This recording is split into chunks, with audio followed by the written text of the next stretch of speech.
Então começou, processo penal, aula 4. Estamos agora falando de intimações. Nós vimos no vídeo passado, no vídeo 3, nós viemos aqui falando sobre questões relacionadas à citação. Agora nós vamos entrar nas intimações. Só lembrando, a citação é um ato processual pelo qual o acusado é chamado no processo para apresentar sua defesa.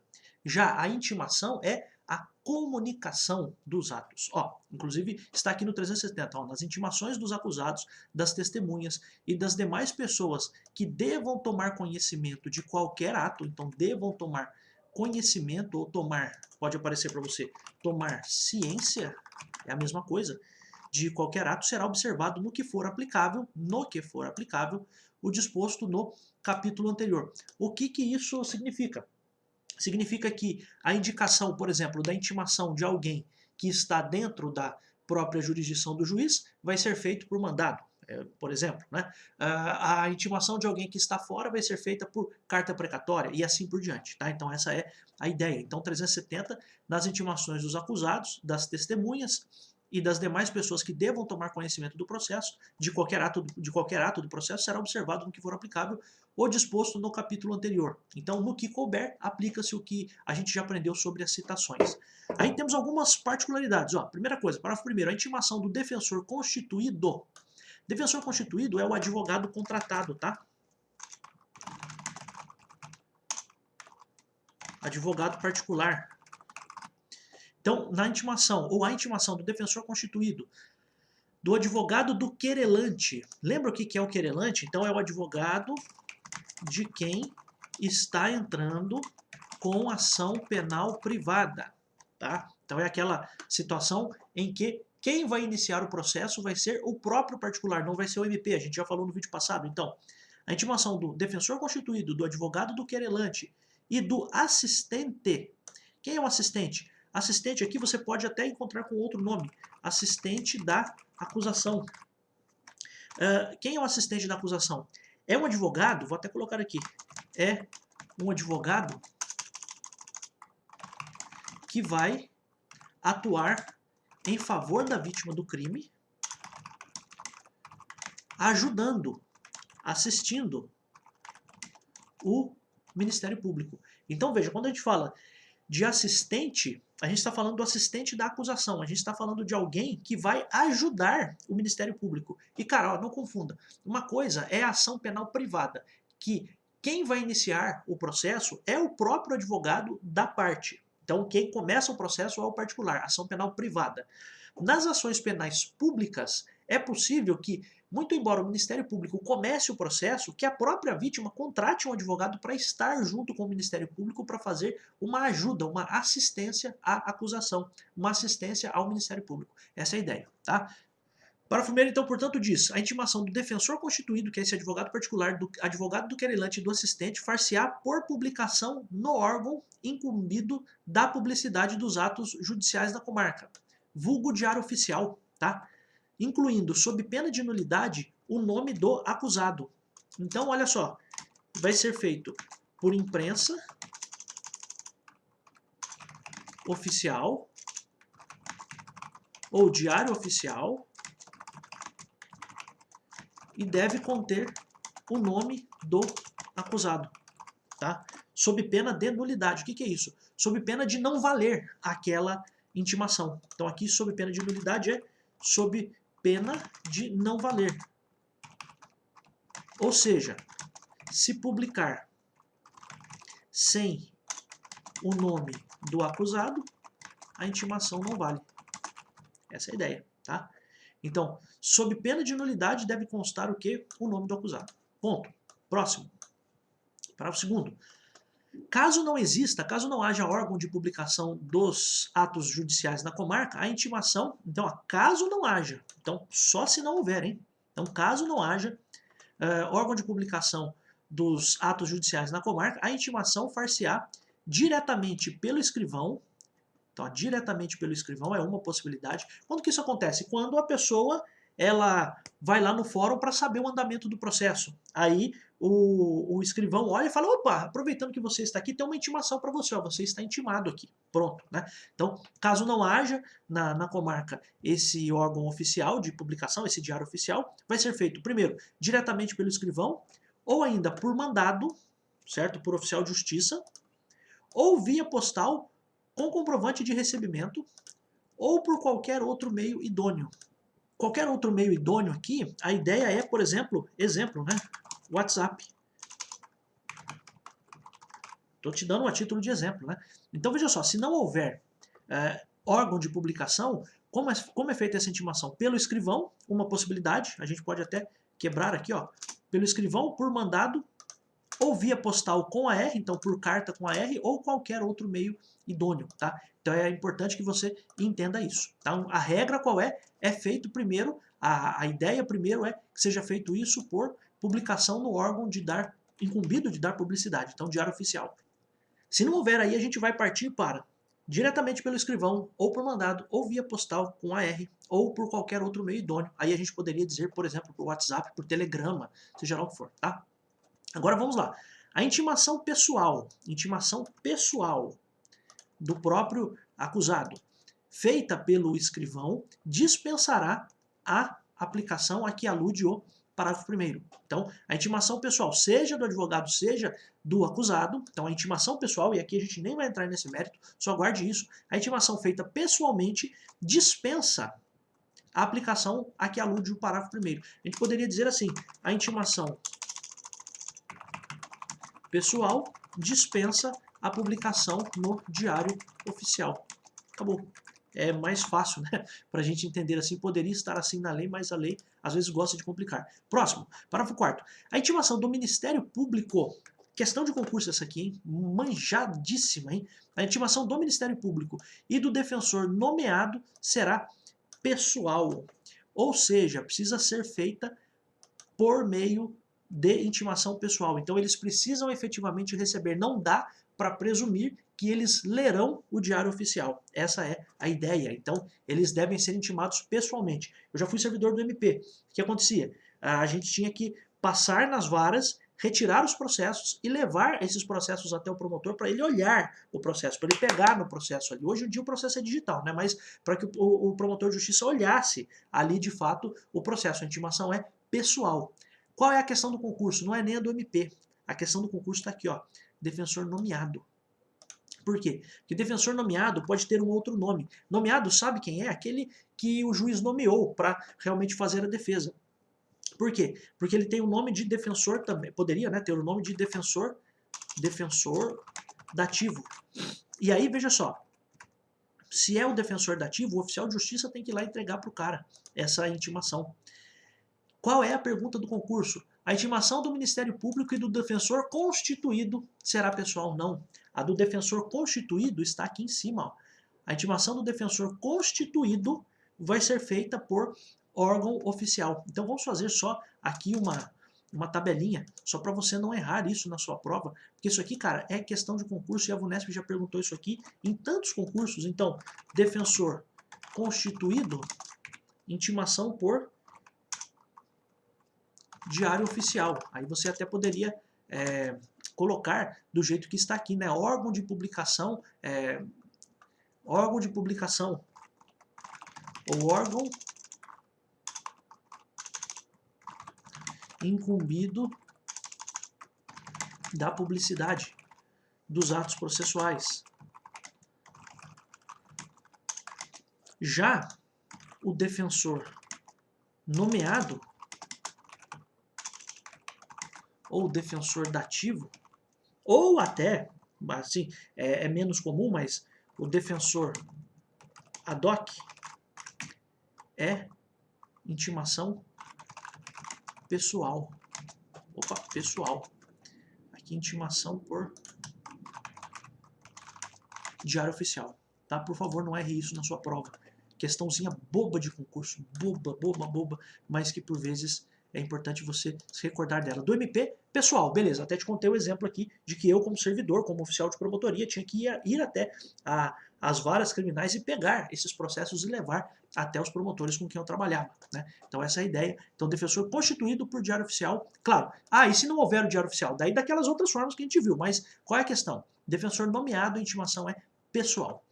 371 será admissível, será permitida a intimação por despacho na petição. Então, intimação por despacho na petição em que for requerida.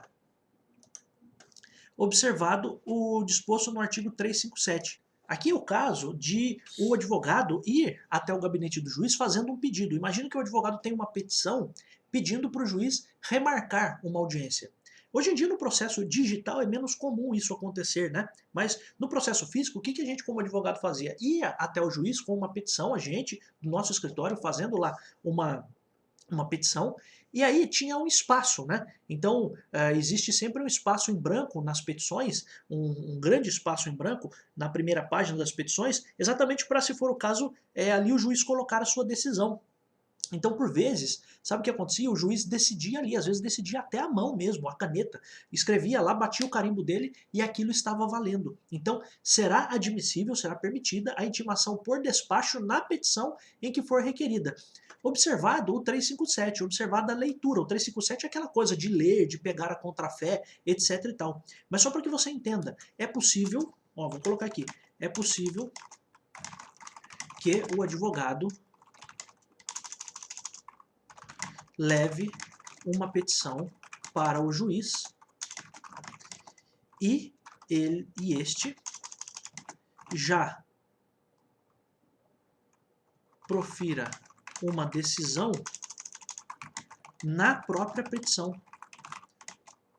Então essa é a ideia, tá? Então é isso que o 371 quer dizer. Então os advogados, por vezes, eles iam até a sala do juiz já com uma petição, deixavam um espaço na petição, e aí, inclusive, isso é uma tradição, sempre os advogados, quando fazem a petição, deixam sempre um pequeno espaço ali, e a ideia era qual? Que o advogado já colhesse ali uma decisão do juiz, né? Então, ó, defiro tal pedido, por exemplo. Então essa é a ideia, tá? Então é possível que seja feita a intimação por despacho na própria petição que foi requerida, e aí é lógico, se o juiz deu aquela decisão ali, essa decisão vale como um mandado. Olha que coisa louca.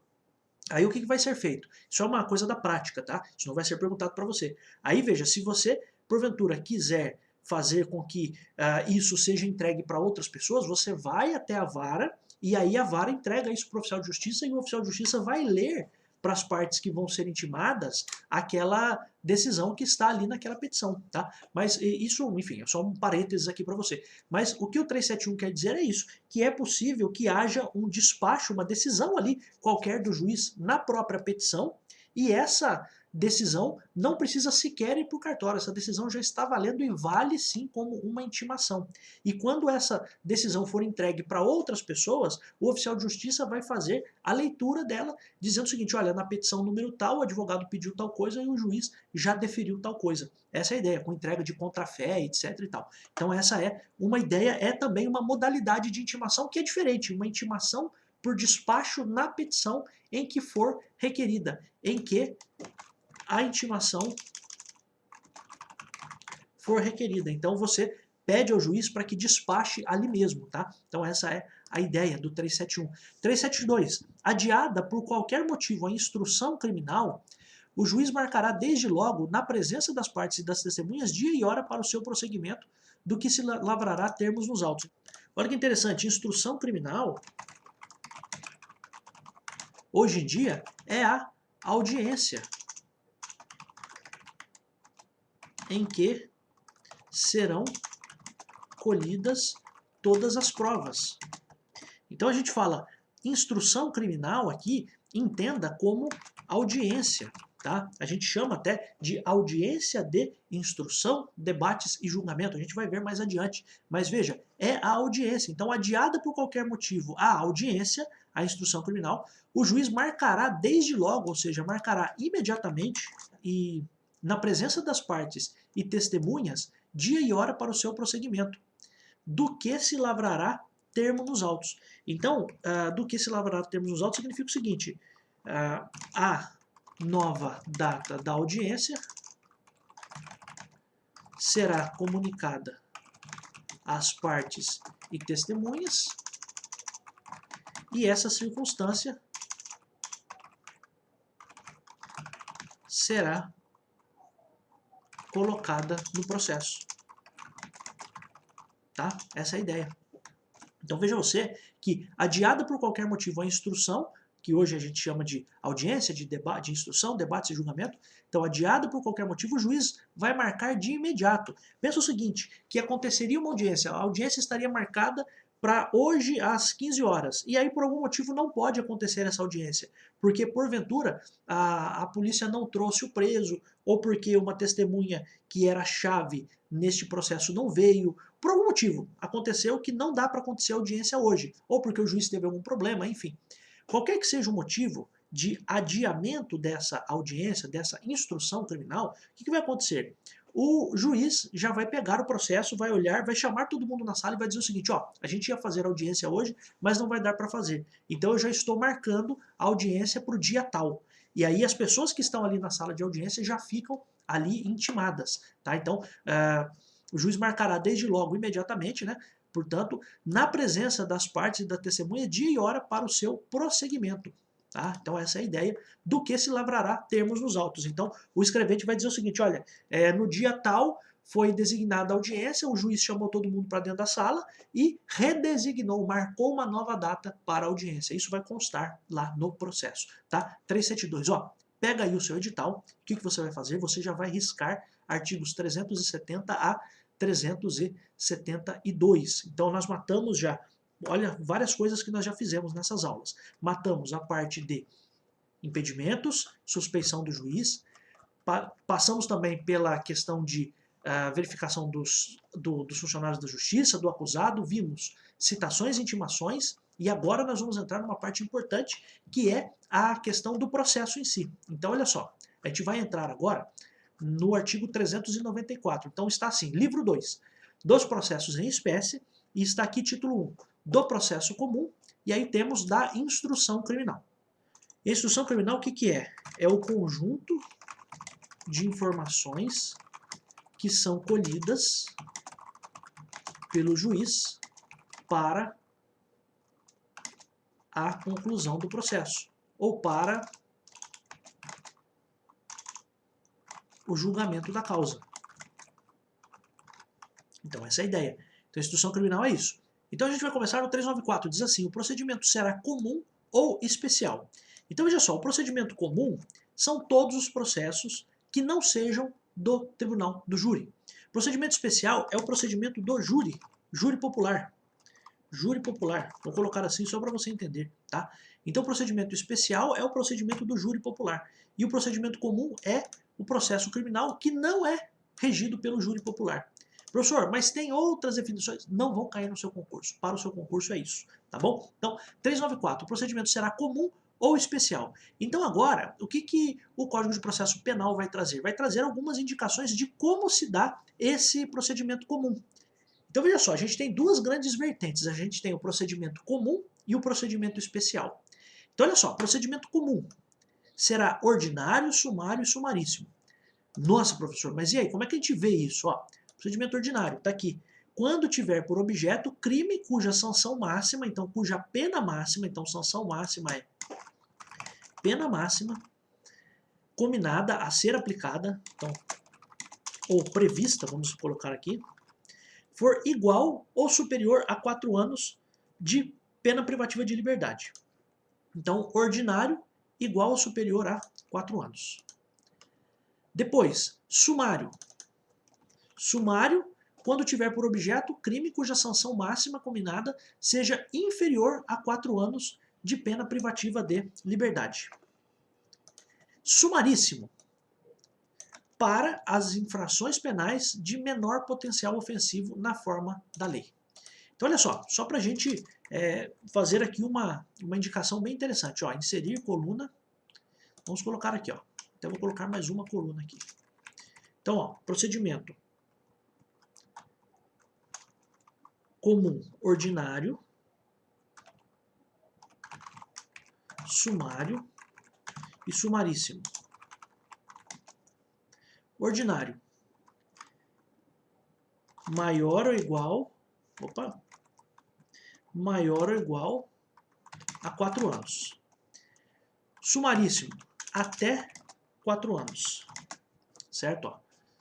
Ordinário, sumário, cuja sanção máxima seja inferior a 4 anos, então até 4 anos é o sumário, e depois o sumaríssimo de menor potencial ofensivo. Que já me adianto para você, são penas de até 2 anos.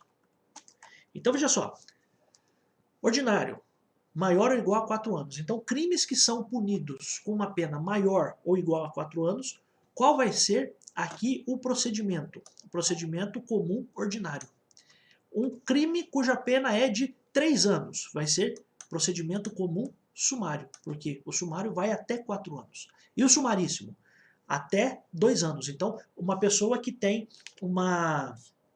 um processo contra si, cuja pena seja até de 2 anos, a gente está falando do procedimento sumaríssimo, tá? Essa é a ideia. Então, 394 é isso. Matamos parágrafo 1º. Parágrafo 2º traz algumas observações. Aplica-se a todos os processos o procedimento comum. Então, aplica-se a todos os processos o procedimento comum, salvo, ou seja, a não ser, disposições em contrário deste código ou de lei especial. Então, por exemplo, a gente vai depois ver o caminho do processo, né? E aí você vai perceber que para alguns crimes o caminho do processo é um pouco diferente. Por exemplo, o processo do júri. O caminho dele é um pouco diferente. Ele se parece muito com o processo comum, com o procedimento comum, mas não é igual. Por isso que ele é diferente, né? Parece óbvio, mas eu preciso dizer isso para você. Então qual a ideia? A ideia principal aqui é trazer para você essa informação. Então olha só, aplica-se a todos os processos o procedimento comum. Aí a gente continua. Nos processos de competência do Tribunal do Júri, o procedimento observará as disposições do 406 a 497. Então o júri especificamente vai seguir esses artigos. Beleza, tá tranquilo, não tem maiores problemas. O parágrafo 4º diz assim, então, nos processos de competência do júri, a gente vai usar que artigos? Esses aqui. Você não precisa decorar quais são os artigos, pelo amor de Deus, tá? É só a título de didática que eu estou falando para você. As disposições dos artigos 395 a 398 aplicam-se a todos os procedimentos penais de primeiro grau, ainda que não regulados por esse código. Então, olha só, 395 e seguintes, a gente está falando de oferecimento da denúncia ou da queixa, etc e tal, resposta à acusação, etc e tal. Também uma questão aqui que talvez fosse interessante constar para que não houvesse dúvidas. Então, em todos os casos, né, no processo penal de primeiro grau aqui entenda como primeira instância, tá? Processos de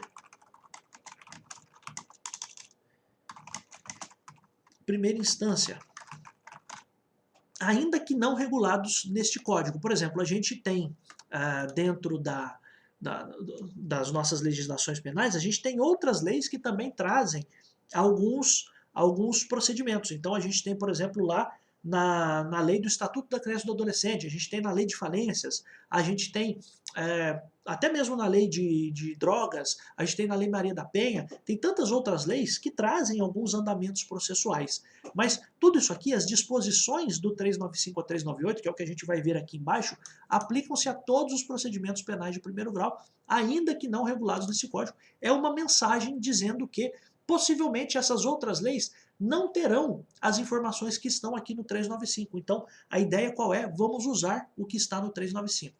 Parágrafo 5º, aplicam-se subsidiariamente aos procedimentos especial, sumaríssimo, sumário e sumaríssimo as disposições do procedimento ordinário. Então, mesma coisa, aplicam-se subsidiariamente. O que é aplicar subsidiariamente?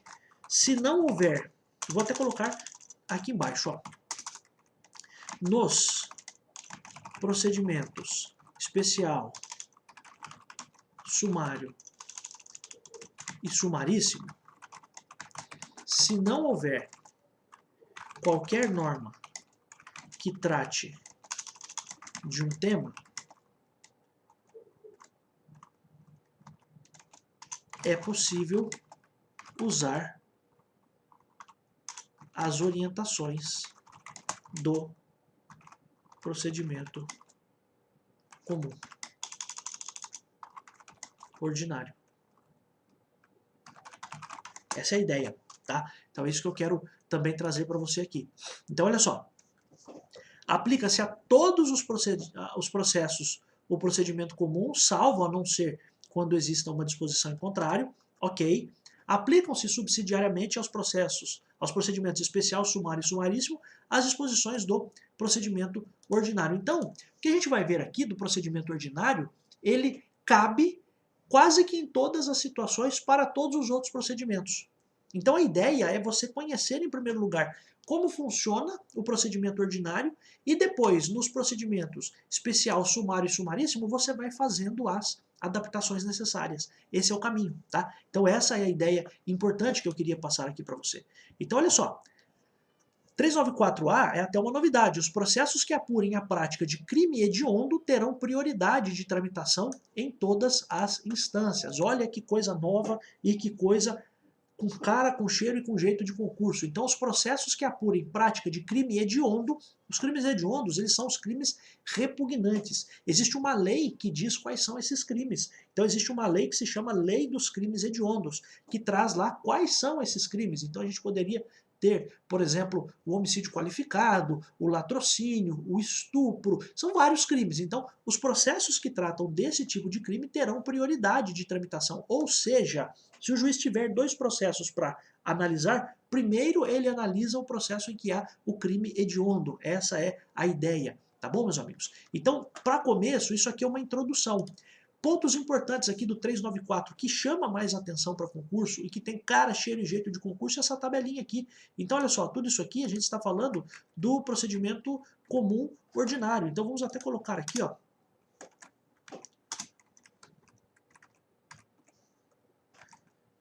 Eu vou colocar aqui, e aí eu posso, aula de informática? Não, não é, né? Mas ó, eu posso selecionar as duas aqui, ó, essas duas, clicar com o da direita, e vai aparecer aqui mesclar. Vamos ver se vai aparecer. Mesclar células, ó. E aí eu coloco isso aqui só assim, ó. Procedimento comum. E aí o que eu faço? Eu depois centralizo isso aqui, ó. Fica mais fácil, né? De novo, professor, ó. Vamos voltar aqui, ó. Pego essas duas células, seleciono, clico com o botão da direita e vai ter aqui, ó, mesclar células. Aí essas duas vão se transformar, essas duas aqui vão se transformar em uma só. Ó, mesclar células. Então aqui eu coloco procedimento comum. E aí o que eu faço? Eu venho aqui em cima e coloco centralizar. Fica melhor, né, essa tabelinha. Aula de informática também? Não, não é, né? Só uma dica aqui para você. Então olha só, isso aqui para mim tem muito potencial para cair no concurso, tem cara, cheiro e jeito de concurso. Então procedimento comum ordinário, a pena, aqui você entende, né? Pena maior ou igual a 4 anos. Pena até 4 anos. Aqui, crimes ou infrações, eu vou colocar infrações de menor potencial ofensivo.